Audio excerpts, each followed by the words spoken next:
آپ دلائل الخیرات کی شرح مطالع المسرات میں لکھتے ہیں کہ نبی پاک صلی اللہ تعالی علیہ وآلہ وسلم کا ذکر ہو اور اسے سن کر اگر کسی کے دل میں ٹھنڈ نہ پڑے تو پھر جان لو کہ اس کے سینے میں دھڑکنے والا دل کسی مومن کا دل نہیں ہے۔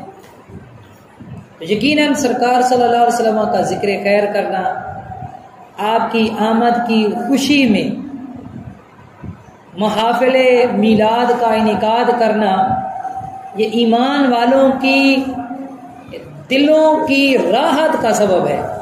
بندے کو مزہ آ جاتا ہے۔ جیسے اب یہاں سے نکلے، کسی جگہ دیکھی کہ لائٹنگ ہے اور حضور علیہ الصلوۃ والسلام کی محبت میں ایک عاشق رسول نے اپنے گھر کو سجا رکھا ہے تو بندے کے دل میں ٹھنڈ پڑ جاتی ہے، مزہ آ جاتا ہے۔ ابھی میں راستے میں آ رہا تھا تو ایک لائٹنگ ایک جگہ تھی، بڑی پیاری لائٹنگ، بڑی پسند آئی تو دل خوش ہو گیا۔ یہ ایمان کی علامت ہے۔ کیوں؟ کیونکہ ہمیں حضور علیہ الصلوۃ والسلام سے محبت ہے، تو جو بھی ان کی تعظیم اور محبت میں عمل کرے گا ہمیں اس سے بھی محبت ہوگی، ہمیں وہ بھی بڑا اچھا لگے گا۔ شیخ عبدالحق محدث دہلوی رحمۃ اللہ تعالی علیہ، آپ کا ایک بڑا پیارا فرمان ہے، لیکن اس سے پہلے میں آپ کو آج ایک بڑی پیاری بات درود پاک کے حوالے سے بیان کروں گا۔ بڑی پیاری بات ہے۔ پہلے ایک حدیث اور پھر میں آپ کو درود پاک کے حوالے سے، شاید آپ نے آج تک یہ بات نہیں سنی ہوگی۔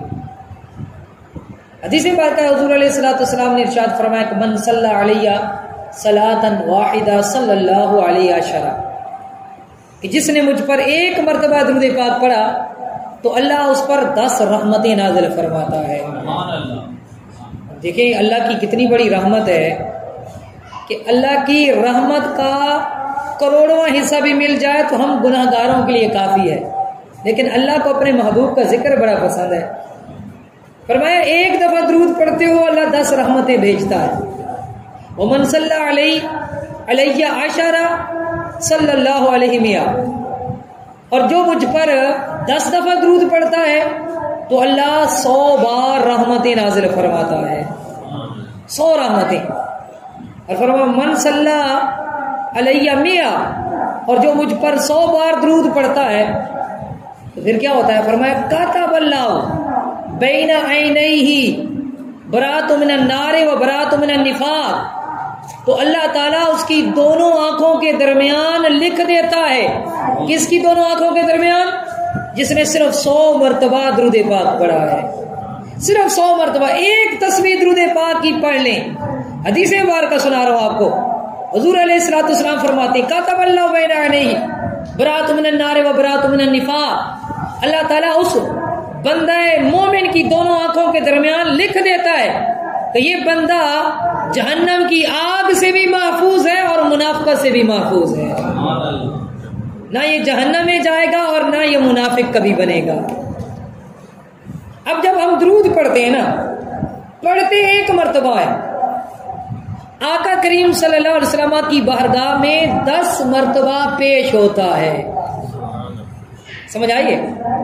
درود پڑھتے ایک مرتبہ ہے۔ دیکھیں میں نے آپ کو حدیث مبارکہ بھی سنا دی کہ درود کا ثواب کیا ہے، بے شمار ہے، اللہ کی رحمتیں برستی ہیں، یہ الگ بات ہے۔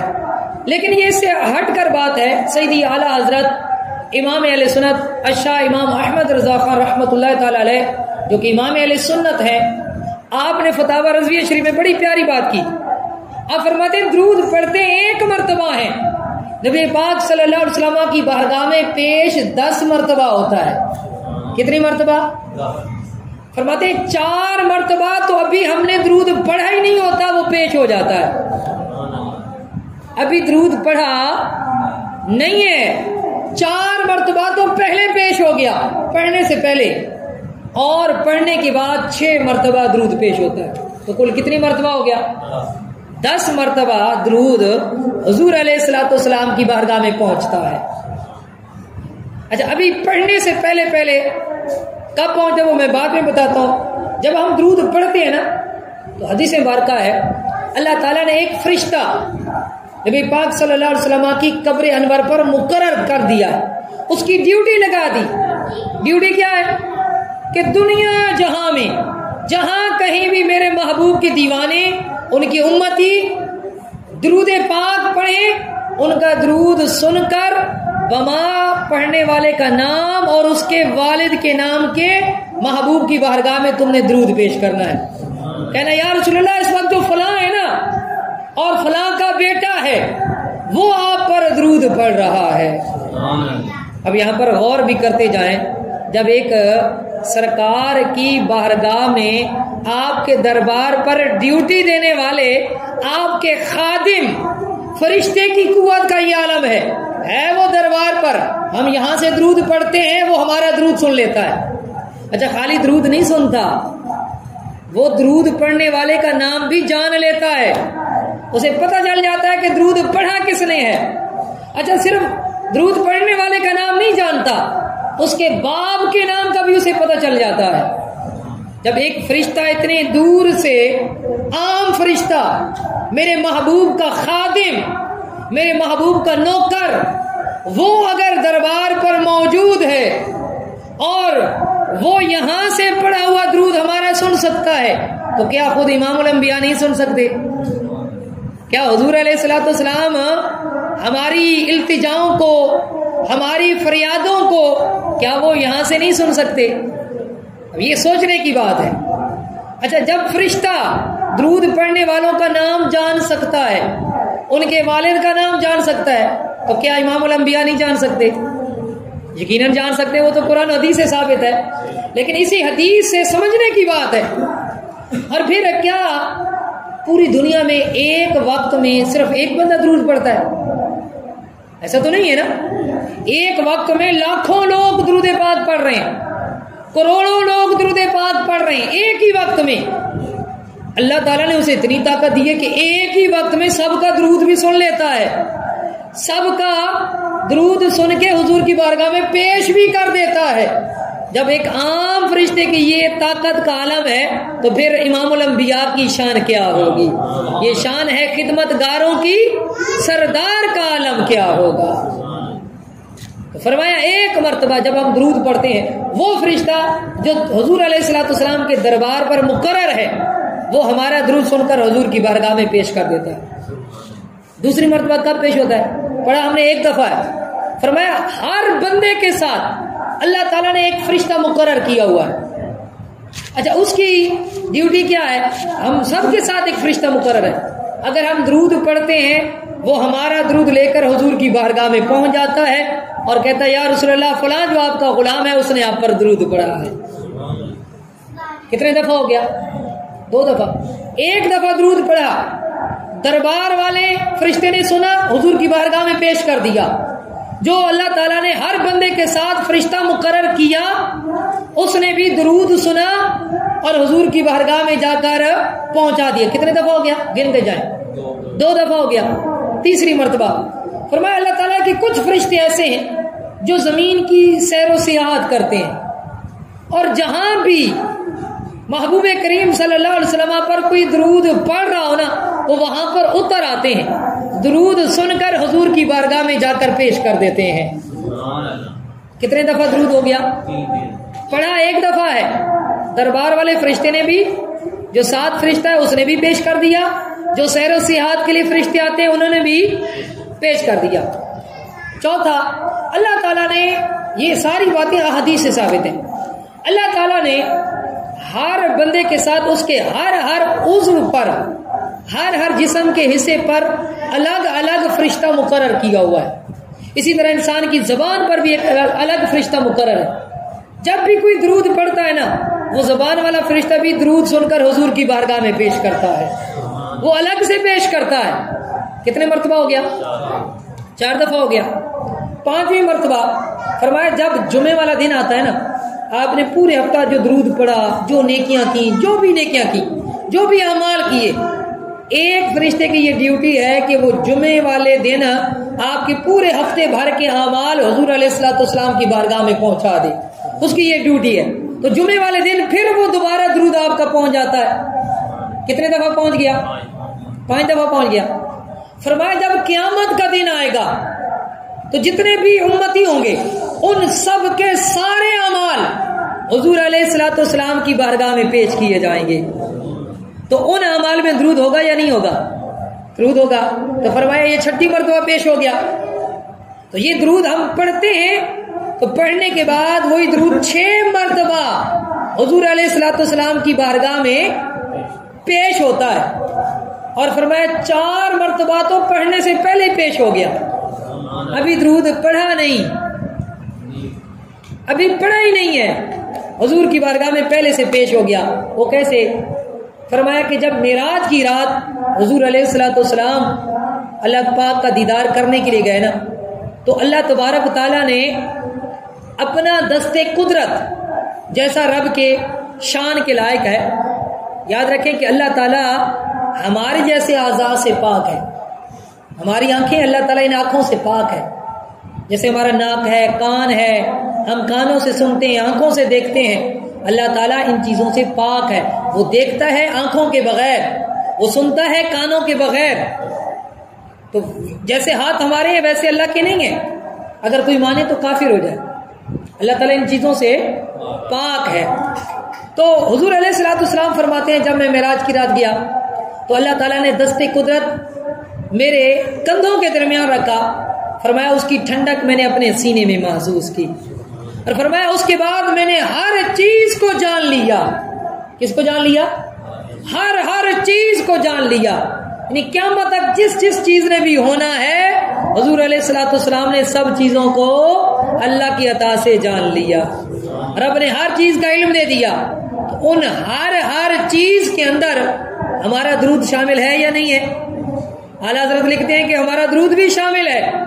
تو وہ معراج کی رات حضور صلی اللہ علیہ وسلم نے جان لیا کہ میرا کون سا امتی ہے اور وہ کب اور کس وقت اور کتنا مجھ پر درود پڑھے گا. فرمایا معراج کی رات ہمارا درود پڑھنے سے پہلے انہوں نے جان لیا. کتنے دفعہ ہو گیا؟ 7 دفعہ ہو گیا. اچھا، ایک مرتبہ حضور علیہ الصلوۃ والسلام نے نماز کسوف ادا فرمائی، یعنی سورج گرہن کی آپ نے نماز ادا فرمائی. اور اس کے بعد آپ نے خطبہ دیا جس کا مفہوم یہ ہے کہ میں نے سب چیزوں کو جان لیا. اللہ تعالیٰ نے سب چیزیں مجھ پر پیش کر دی. اب جب سب چیزوں کو جان لیا تو امام اہل سنت فرماتے ہیں ان سب چیزوں کے اندر ہمارا درود شامل ہے یا نہیں ہے؟ فرمایا 8 مرتبہ ہو گیا. حضور کی بارگاہ میں درود ہمارا پہنچ گیا. ابھی ہم نے پڑھا بھی نہیں ہے، پہلے پہنچ گیا. 8 دفعہ ہو گیا. 9ویں مرتبہ، ایک مرتبہ حضور علیہ الصلوۃ والسلام آرام فرما رہے ہیں، سو رہے ہیں اور نیند کی حالت ہے. خواب کا یہ واقعہ ہے کہ خواب میں آپ دیکھتے ہیں کہ فرشتے آپس میں بحث و مباحثہ کر رہے ہیں، آپس میں باتیں کر رہے ہیں. تو اللہ تبارک تعالیٰ آپ سے پوچھتا ہے کہ اے پیارے محبوب صلی اللہ علیہ وسلم، یہ جو فرشتے ہیں یہ کیا گفتگو کر رہے ہیں؟ تو حضور صلی اللہ علیہ وسلم عرض کرتے ہیں کہ یا اللہ تو ہی بہتر جانتا ہے. یعنی علم اللہ کے سپرد کر دیتے ہیں. تو پھر فرماتے ہیں کہ اللہ تبارک تعالیٰ اسی طرح اپنا دست قدرت میرے کندھوں کے درمیان رکھا. تو فرماتے ہیں فتجلی لی کل شیء، تو ہر چیز میرے لیے روشن ہو گئی. ہر چیز میرے لیے روشن ہو گئی، منور ہو گئی. اب ہر چیز کے اندر کیا درود شامل ہے یا نہیں ہے؟ تو اب 9 مرتبہ ہو گیا کہ یہ بھی ہمارا درود حضور علیہ الصلوۃ والسلام کی بارگاہ میں پہنچا. کب؟ جب ہم نے پڑھا ہی نہیں ہے، پڑھنے سے پہلے پہنچ گیا. اور 10ویں مرتبہ فرمایا قرآن پاک کا علم حضور علیہ الصلوۃ والسلام کو دیا گیا. الرحمن علم القرآن، قسم ہے رحمان کی کہ جس نے آپ کو قرآن سکھا دیا. ٹھیک ہے، قرآن سکھا دیا، اللہ نے قرآن سکھا دیا. تو جب رب نے قرآن سکھایا تو کیا مصطفیٰ کریم صلی اللہ علیہ وسلم کے سیکھنے میں کوئی کمی، کوئی کوتاہی، کوئی کسر باقی رہ سکتی ہے؟ قطع نہیں رہ سکتی. اب فرمایا کہ یہ بھی قرآن نے بیان کیا کہ قرآن کے اندر ہر خشک و تر چیز کا بیان موجود ہے. تو جو ہم نے درود پڑھنا ہے، جس امتی نے قیامت تک درود پڑھنا ہے، اس کا ذکر قرآن میں موجود ہے یا نہیں ہے؟ یقیناً ہے کہ قرآن نے خود فرما دیا کہ قرآن میں ہر خشک و تر چیز کا، ہر چھوٹی بڑی چیز کا بیان موجود ہے. تو فرمایا جب اللہ نے قرآن اپنے محبوب کو دے دیا اور سکھا دیا تو اب حضور علیہ الصلوۃ والسلام کی بارگاہ میں اس وقت بھی ہمارا درود پہنچ گیا. تو فرمایا درود پڑھتے ایک مرتبہ ہے، پیش حضور کی بارگاہ میں 10 بار ہوتا ہے.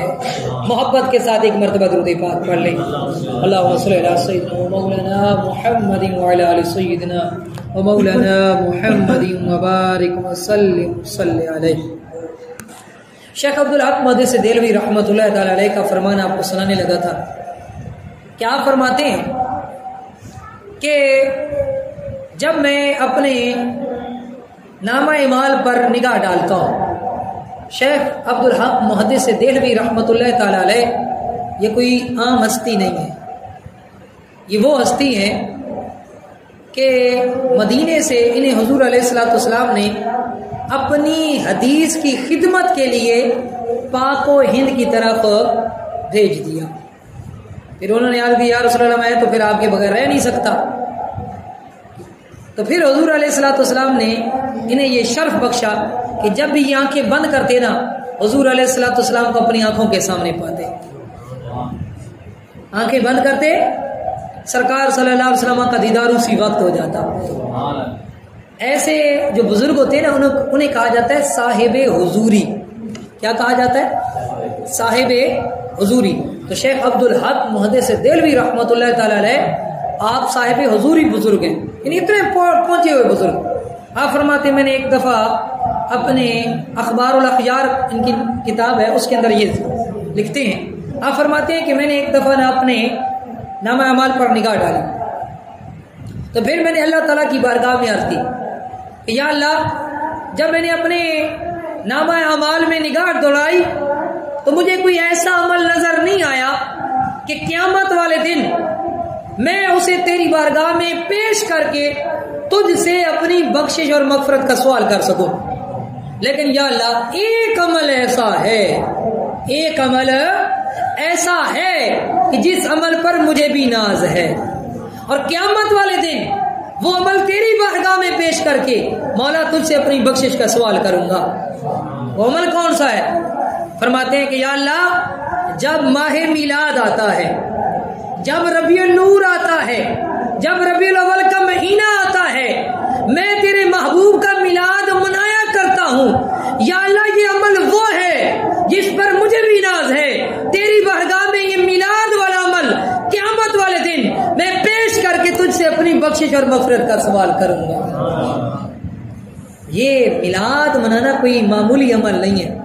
کتنے بڑے بزرگ جو صاحب حضوری ہیں انہیں اپنے جملہ اعمال میں، جملہ نیکیوں میں یہ وہ واحد عمل تھا کہ جس پر بڑا ناز تھا، اور کہتے ہیں قیامت والے دن اسے رب کی بارگاہ میں پیش کر کے اپنی بخشش اور مغفرت کا سوال کروں گا. اچھا محفل میلاد کے لیے ضروری نہیں ہے کہ بہت سارے لوگوں کو جمع کیا جائے. محفل میلاد یہ بھی ہے کہ میاں بیوی ہیں، بچے ہیں، مل کر حضور کا ذکر خیر کر لیں، آپ پر مل کر درود پاک پڑھ لیں، صلاۃ و سلام پڑھ لیں، یہ میلاد ہو گیا. اور صحابہ کرام اس طرح کیا کرتے تھے. امام جلال الدین سیوطی شافعی رحمۃ اللہ تعالی علیہ آپ وہ ہستی ہیں، میں اس لیے بتاتا ہوں تاکہ آپ کے ذہن میں یہ بات بیٹھ جائے کہ یہ جو باتیں آپ کو بتائی جا رہی ہیں کسی معمولی بندے کی بتائی ہوئی نہیں ہے. امام جلال الدین سیوطی شافعی رحمۃ اللہ تعالی علیہ انہیں ابن القطب کہا جاتا ہے. ابن اگر اس کا لفظی معنی کریں تو بنتا ہے کتابوں کا بیٹا. کتابوں کا، آپ کی پیدائش کا واقعہ بڑا دلچسپ ہے. آپ کے جو والد تھے بڑے عالم تھے اور ان کا بہت بڑا کتب خانہ تھا. اچھا جب انہیں کوئی کتاب ضرورت ہوتی نا وہ امام جلال الدین کی والدہ کو فرماتے کہ وہ جو کتاب ہے نا وہ کتاب میرے پاس لے آؤ. وہ کتابیں اٹھا کر لاتی، پھر وہاں سے اٹھا کر رکھتی، اور انہی دنوں میں آپ کی والدہ حاملہ بھی تھی. وہ کتاب لے کر آ رہی تھی یا رکھنے جا رہی تھی، اسی دوران امام جلال الدین سیوطی شافعی رحمۃ اللہ تعالی علیہ کی ولادت ہو گئی. انہی کتابوں کے بیچوں بیچ آپ کی ولادت ہو گئی. تو آپ کا یہ لقب پڑ گیا کہ آپ کو لوگ کہتے تھے یہ ابن الکتب ہے. یہ کون ہے؟ ابن الکتب ہے. اور آپ نے بہت زیادہ تصانیف لکھی، بہت زیادہ کتابیں لکھی، اور اتنے ذہین تھے کہ ابھی 20 سال عمر نہیں ہوئی تھی، 20 سال کی عمر ابھی نہیں ہوئی تھی، تو انہوں نے عربی کے اندر قرآن پاک کی 15 پاروں کی تفسیر لکھی، تفسیر جلالین، اور لکھی کتنے دنوں میں؟ ٹوٹلی 40 دنوں میں لکھ دی. جسے ہم اگر پڑھانا چاہیں نا، یہ درس نظامی عالم کورس کے نصاب میں شامل ہے، یہ سال میں ختم نہیں ہوتی. انہوں نے صرف 40 دنوں کے اندر 15 پاروں کی تفسیر لکھ ڈالی، اور بڑی کمال کی تفسیر ہے. اچھا، انہوں نے ایک علم حدیث پر کتاب لکھی جس میں 1000 اشعار موجود ہیں، اور وہ انہوں نے کتاب لکھی صرف 6 دنوں میں. کتنے دنوں میں؟ 6 دنوں میں. ابھی بھی ملتی ہے وہ کتاب الف الحدیث کے نام سے. اس پر حدیث کے حوالے سے، علم حدیث کے حوالے سے 1000 اشعار موجود ہیں. اور اگر کوئی پڑھنا چاہے نا سمجھ کر، پورا 1 سال لگتا ہے پڑھنے میں. اور انہوں نے کتنے دنوں میں لکھی؟ صرف 6 دنوں میں کتاب، 6 دنوں میں کتاب وہ لکھی. اور آپ حضور علیہ الصلوۃ والسلام کی بارگاہ میں اس قدر پہنچے ہوئے تھے کہ 75 مرتبہ حالات بیداری میں حضور علیہ الصلوۃ والسلام کا دیدار کیا. اور شیخ دباغ رحمۃ اللہ تعالی علیہ آپ لکھتے ہیں کہ جسے 1 مرتبہ بھی حالت بیداری میں حضور علیہ الصلوۃ والسلام کا دیدار ہو جائے، وہ اسی وقت، اسی لمحے، بغیر کسی وقفے کے 2999 روحانیت کے درجات طے کر جاتا ہے. اب ان کا آپ سمجھ سکتے ہیں کہ پایا علمی کتنا بلند ہے، اور حضور علیہ الصلوۃ والسلام کی بارگاہ میں ان کا مقام اور مرتبہ کتنا ہے. آپ نے ایک کتاب لکھی ردیۃ التنویر، اس میں ایک حدیث مبارکہ نقل فرمائی. حدیث مبارکہ کے راوی ہیں حضرت عبداللہ ابن عباس رضی اللہ تعالی عنہ. آپ حضور علیہ الصلوۃ والسلام کے پتریر ہیں، چچا زاد بھائی ہیں. آپ فرماتے ہیں کہ ایک مرتبہ میں نے صحابہ کرام کو اپنے گھر میں دعوت دی. اب کس بات کے لیے دعوت دی؟ فرمایا اس لیے دعوت دی کہ فلاں دن میرے گھر میں جمع ہو جانا، میں تمہیں حضور علیہ الصلوۃ والسلام کے پیدائش کے، ولادت کے واقعات سناؤں گا. اللہ اکبر. غور تو کریں کہ صحابہ کرام کس طرح محبت کے ساتھ اپنے گھروں کے اندر محافل سجایا کرتے تھے. اور یہ علماء نے لکھا، امام قسطلانی رحمۃ اللہ تعالی علیہ جو صحیح بخاری شریف کے شارح ہیں، عربی کے اندر ان کی بخاری شریف کی شرح موجود ہے. آپ لکھتے ہیں کہ جس گھر میں جس سال وہ میلاد کی محفل سجائے گا، ربیع الاول کے اندر میلاد کی محفل سجائے گا، فرمایا سارا سال اس کے گھر میں امن و امان رہے گا. یہ برکتیں صحابہ کرام بھی لیا کرتے تھے. اب فرماتے ہیں کہ جب میں نے صحابہ کرام کو دعوت دی، صحابہ کرام آ گئے، سارے صحابہ جب جمع ہو گئے نا تو ہماری محفل شروع ہو گئی. میں انہیں جب بھی حضور علیہ الصلوۃ والسلام کی ولادت کا کوئی واقعہ سناتا، صحابہ کرام جب وہ سنتے تو وہ کیا کرتے؟ فرماتے یستبشرون ویحمدون. صحابہ کرام 2 کام کرتے. جب بھی کوئی واقعہ سنتے تو فرمایا اس پر خوشی کا اظہار کرتے. اس پر جیسے آج الحمدللہ ہمارے سنی بھائی جب بھی میلاد کا ذکر سنتے تو خوش ہو جاتے، جھوم جاتے. صحابہ کرام کا بھی یہی طریقہ تھا.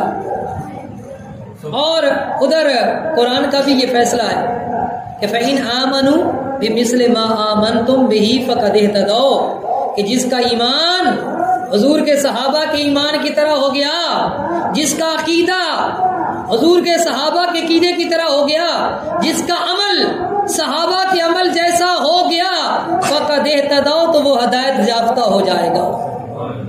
تو پتہ چلا جو اہل سنت ہیں یہ بھی میلاد والے ہیں، صحابہ بھی میلاد والے ہیں. تو اہل سنت کا عمل بالکل سیم وہی ہے جو صحابہ کا عمل تھا. فرماتے ہیں صحابہ کرام کیا کرتے تھے؟ یستبشرون، جب بھی کوئی واقعہ سنتے خوش ہو جاتے. جب حضرت عبداللہ ابن عباس یہ بیان کرتے ہوں گے کہ حضور علیہ الصلوۃ والسلام جب پیدا ہوئے تو ایک نور نکلا، پیدا ہوئے تو ایک نور نکلا جس سے در و دیوار روشن ہو گئے، حتیٰ کہ شام کے محلات تک وہ نور پہنچا، اور سیدہ آمنہ رضی اللہ تعالی عنہا نے مکے سے شام کے محلات کو ملاحظہ فرما لیا۔ اب غور بھی کریں کہ سیدہ آمنہ رضی اللہ تعالی عنہا کو محبوب کریم کا نور مل جائے تو نور کی روشنی میں وہ مکے میں ہیں، شام کے محلات دیکھ لیں تو جو خود نور والے آقا ہیں، جو خود سراپا نور ہیں، ان کی نگاہ کا عالم کیا ہوگا۔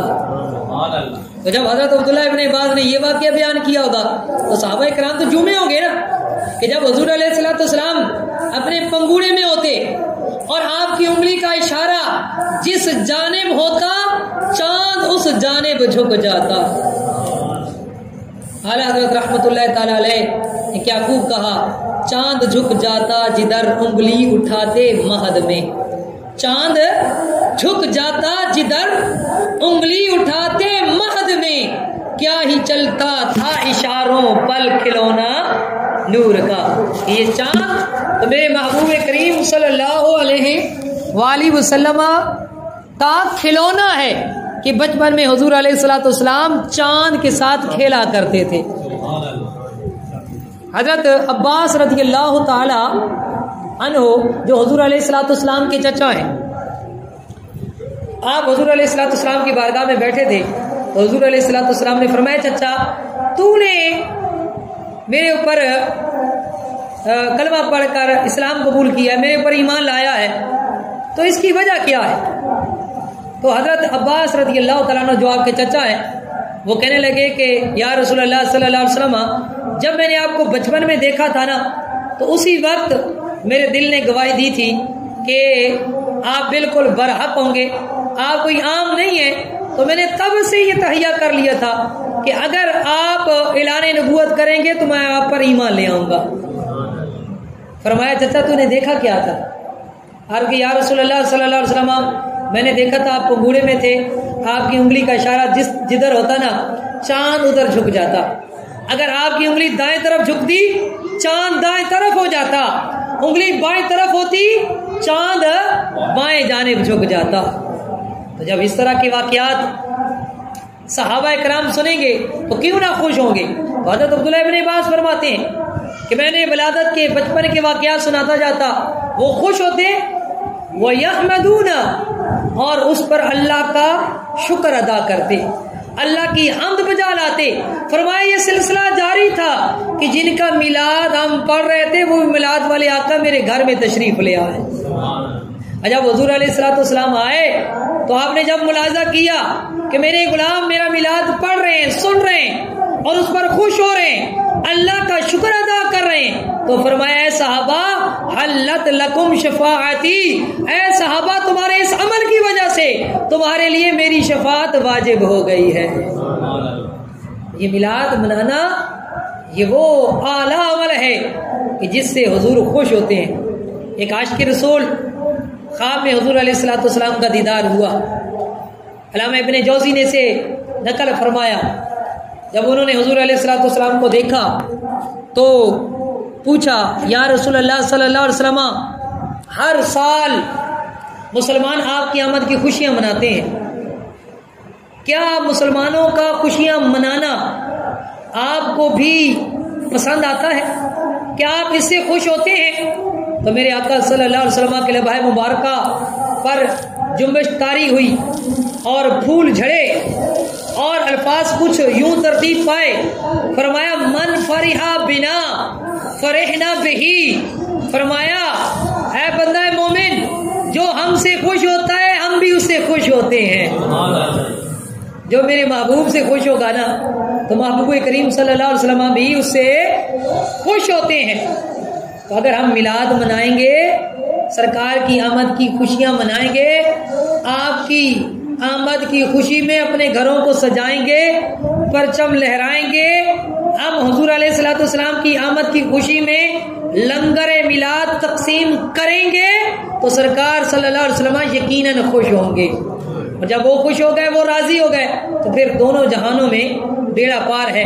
تو یقیناً میلاد منانا یہ حضور علیہ الصلوۃ والسلام کی توجہ کو حاصل کرنے کا ذریعہ ہے، لیکن ہم نے میلاد بھی منانا ہے، میلاد والے آقا کی سیرت پر بھی چلنا ہے، ہم نے میلاد بھی منانا ہے، اور نمازیں 5 وقت کی پڑھ کر میلاد والے آقا کی آنکھوں کو ٹھنڈا بھی کرنا ہے، ہم نے میلاد بھی منانا ہے، اور ساتھ حضور علیہ الصلوۃ والسلام کی سنتوں کو اپنا کر مزار پرانوار گنبد خضرا میں ان کے دل کو راحت بھی پہنچانی ہے۔ میلاد بھی منانا ہے، میلاد نہیں چھوڑنا، میلاد بھی منانا ہے، پہلے سے بڑھ چڑھ کر منانا ہے، لیکن حضور علیہ الصلوۃ والسلام کو ہم نے یہ عیدی بھی پیش کرنی ہے کہ یا رسول اللہ پچھلی مرتبہ میں نے اتنی سنتوں پر عمل کیا تھا، اب اس میلاد میں، اس جلوس میلاد میں اب میں مزید فلاں فلاں سنت پر عمل کروں گا، اور یقیناً حضور علیہ الصلوۃ والسلام خوش ہوں گے۔ فرمایا من احب سنتی فقد احبنی ومن احبنی فقد معی فی الجنہ۔ کس کس کو جنت چاہیے؟ سب کو چاہیے نا؟ کس کس کو جنت چاہیے؟ ہم سب کو جنت چاہیے۔ آپ یہاں پر آئے کہ اللہ اور اس کا رسول خوش ہو جائے، ہمیں جنت مل جائے، جنت میں پیارے آقا صلی اللہ علیہ وسلم کا اگر پڑوس مل جائے پھر تو وارے نیارے ہو جائیں گے۔ تو اس حدیث میں حضور علیہ الصلوۃ والسلام نے جنت اور پھر جنت کے اندر حضور علیہ الصلوۃ والسلام کا پڑوس حاصل کرنے کا ہمیں ایک نسخہ عطا فرما دیا۔ فرمایا من احب سنتی فقد احبنی، کہ جس نے میری کسی ایک سنت سے محبت کی تو تحقیق اس نے مجھ سے محبت کی، ومن احبنی فقد معی فی الجنہ، اور جس نے مجھ سے محبت کی وہ جنت میں میرے ساتھ ہوگا، وہ جنت بھی جائے گا اور اسے جنت میں میرا پڑوس بھی ملے گا۔ اللہ تبارک تعالی ہم سب کو حضور علیہ الصلوۃ والسلام کی سچی سچی محبت عطا فرمائے، اور اسی طرح محافل میلاد کا انعقاد کرتے رہنے کی توفیق عطا فرمائے، اور کثرت سے ہمیں درود پاک پڑھنے کی توفیق عطا فرمائے، اور ان کے جملہ احکامات پر ہم سب کو عمل پیرا ہونے کی توفیق عطا فرمائے۔ آخر میں ایک چھوٹی سی بات میرے ذہن میں آ گئی وہ بیان کر دیتا ہوں۔ وہ ایک مسئلہ ہے، وہ مسئلہ یہ ہے کہ گھروں میں ہمارے یہاں عورتوں کی بھی میلاد ہوتی ہے، اس مہینے میں بہت زیادہ ہوتی ہے، تو ایک بات کا آپ بالخصوص کیا رکھیں کہ گھروں میں میلاد ضرور رکھوائیں، لیکن ڈف والی میلاد قطعاً نہ رکھوائیں۔ یہ جو ڈف ہوتی ہے نا ڈھولکی کی طرز پر، ایسے لگتا ہے جیسے ڈھولکی بج رہی ہو، یہ قطعاً ناجائز و گناہ ہے۔ امام اہل سنت اشاہ امام احمد رضا خان رحمۃ اللہ تعالی علیہ نے فتاوی رضویہ شریف جو 33 جلدوں کی کتاب ہے، جو امام اہل سنت ہیں، آپ نے لکھا یہ جو ڈف بجائی جاتی ہے جس میں جھانجھ ہوتی ہے، جس میں ایک تو تال ہوتی ہے نا سر تال ڈھول والی، ایک گھنگرو ہوتے ہیں جھانجھر جسے کہتے ہیں، فرمایا یہ دونوں ناجائز ہیں۔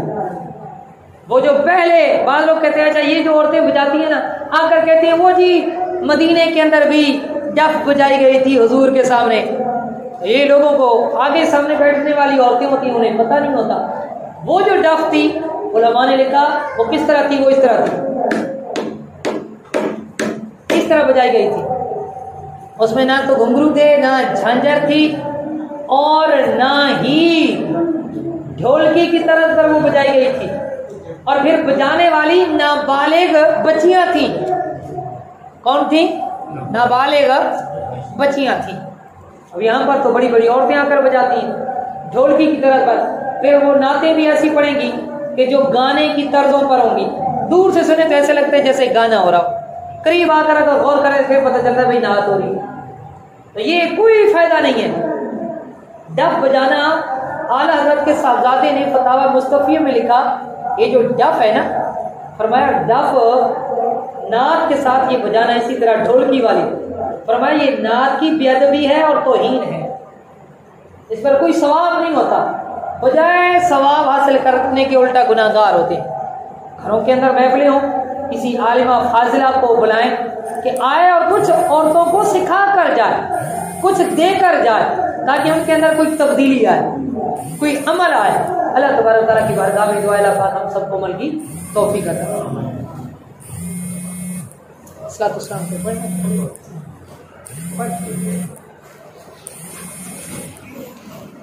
مصطفیٰ جانے رحمت پہ لاکھوں سلام، شمع بز میں ہدایت پہ لاکھوں سلام، جی سوہانی گھڑی چمکا طیبہ کا چاند، اس دل افروز ساعت میں لاکھوں سلام، ہم یہاں سے پڑھیں وہ مدینے سنے، ہم یہاں سے پڑھیں وہ مدینے سنے، ہم یہاں سے پڑھیں وہ مدینے سنے، مصطفیٰ کی سماعت پہ لاکھوں سلام، مصطفیٰ جانے رحمت پہ لاکھوں سلام، شمع بز میں ہدایت پہ لاکھوں سلام، الصلاۃ والسلام علیک یا رسول اللہ وعلی آلک وصحبک یا حبیب اللہ۔ دعا بس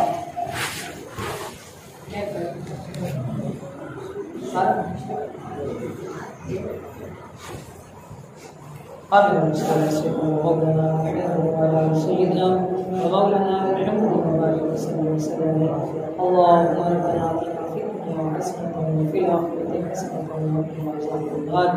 یا الہی عز و جل ہمارا محفل میلاد سجانا، اس وقت پیارے محبوب صلی اللہ علیہ وسلم کا ذکر خیر کرنا، ان کا درود پاک پڑھنا، صلاۃ والسلام پڑھنا، اللہ کا اہتمام کرنا، اپنی پاک بارگاہ میں قبول و منظور فرما، اور ان سب چیزوں کا ثواب کو اپنی شان کے مطابق عطا فرما۔ اس کا ثواب حضرت جہاں صلی اللہ علیہ وسلم کی بارگاہ میں ہدیۃً پیش کرنے کو قبول و منظور فرما۔ ان کے وسیلہ جلیلہ سے تمام انبیاء کرام، صحابہ کرام، اولیاء اعظام کی بارگاہ میں پیش کرنے کو قبول و منظور فرما۔ حضرت آدم علیہ السلام سے لے کر جتنے بھی ایمان والے اس جہان فانی سے پوچھ کر چکے موجود ہیں، قیامت تک آئیں گے، سب کو پیش کرتے ہیں قبول و منظور فرما۔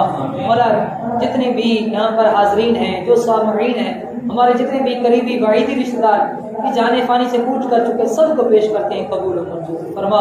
اور بالخصوص زیادہ بھائی کے جو بھائی وصال کر چکے ہیں، وفات پا چکے ہیں، ان کو پیش کرتے ہیں قبول و منظور فرما۔ اور سب کی بلا حساب بخشش و مغفرت فرما، سب کی قبروں کو جنت کا باغ بنا۔ یا الہی عز و جل زیادہ بھائی کا محفل پاک کا اہتمام کرنا اور ہم سب کا اس میں شریک ہونا اپنی پاک بارگاہ میں قبول و منظور فرما، اور ہم سب کے علم میں، عمل میں، مال میں، اولاد میں، رزق میں، صحت میں، عمر میں، عزت میں برکتیں عطا فرما۔ زیادہ بھائی کے گھر میں اپنی خاص رحمتوں اور برکتوں کا نزول فرما، ان کے رزق حلال کے اندر خوب خوب برکتیں اور وسعت عطا فرما۔ مولا اس محفل میلاد کا صدقہ جتنے بھی بیمار ہیں، گھروں میں، اسپتالوں میں، جہاں کہیں بھی بیمار ہیں، اور سب بیماروں کو صحت کاملہ عاجلہ عافیہ نصیب فرما، تمام پریشان حالوں کی پریشانی دور فرما، تمام محتاجوں کی محتاجیاں دور فرما، سب کے رزق حلال میں خوب خوب برکتیں اور وسعتیں عطا فرما، اور ہم سب کو حضور علیہ السلام کی سچی سچی محبت عطا فرما، بار بار حج بیت اللہ کی سعادت عطا فرما، بار بار میٹھا مدینہ دیکھنا نصیب فرما۔ لا الہ الا انت سبحانک انی کنت من الظالمین، وصلی اللہ تعالی علی خیر خلقہ ونور عرشہ محمد